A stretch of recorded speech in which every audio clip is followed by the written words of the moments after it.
Heaven knows parents have a lot of things to consider, but one of the biggest choices they have to make is how to transport their child in a car.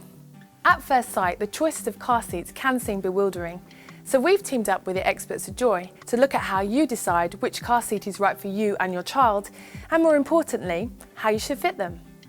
In this film, we're looking at the final stage before your child can use a car seat belt, using a booster seat.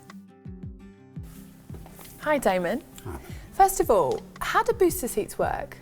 Well, the basic principle is simple. Vehicle seatbelt is just being shrunk down to fit the smaller child. So with all of your high back booster seats like these ones, as the child gradually grows, the vehicle seatbelt is guided so it sights over the correct position as it would do ourselves, so over the lap pelvic area for here, and the diagonal belt through the middle of the chest and the side of the shoulder. Then as the child grows, simply the guider grows automatically with it, so it's always keeping that belt in the correct position.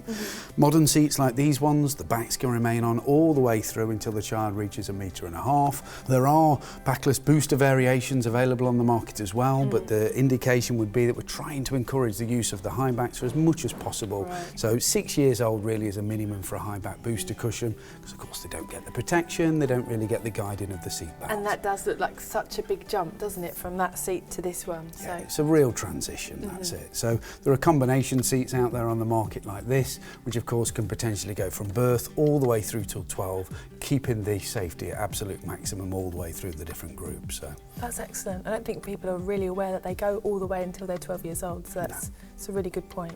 So one of the most important things to really remember when we're using booster seats, whether it's a cushion or a high back, is when there's no child in them, they can be the most dangerous thing in the car. So remember to fasten the seatbelt back over the booster seat, keeps that from being a loose projectile if we should have a collision. So who are these booster seats for?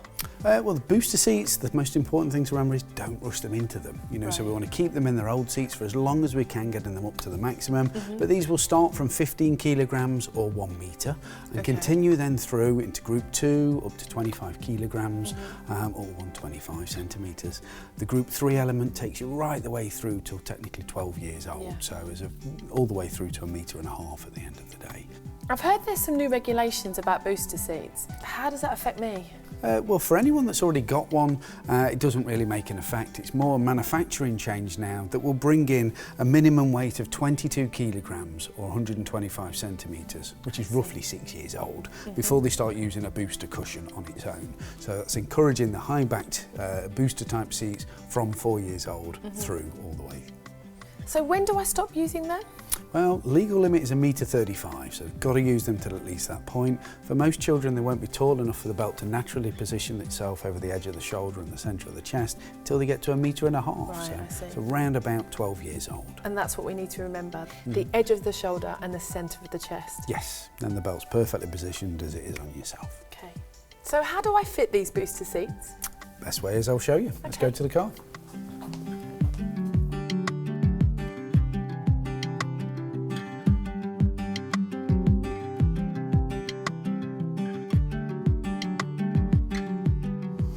Okay, so like any of the car seats, there are different variations and obviously different positions we can fit them in the car. Best to use them in the rear, less distractions, but if we are using it in the front, keep the airbag off again until the child gets much older and not using a child restraint.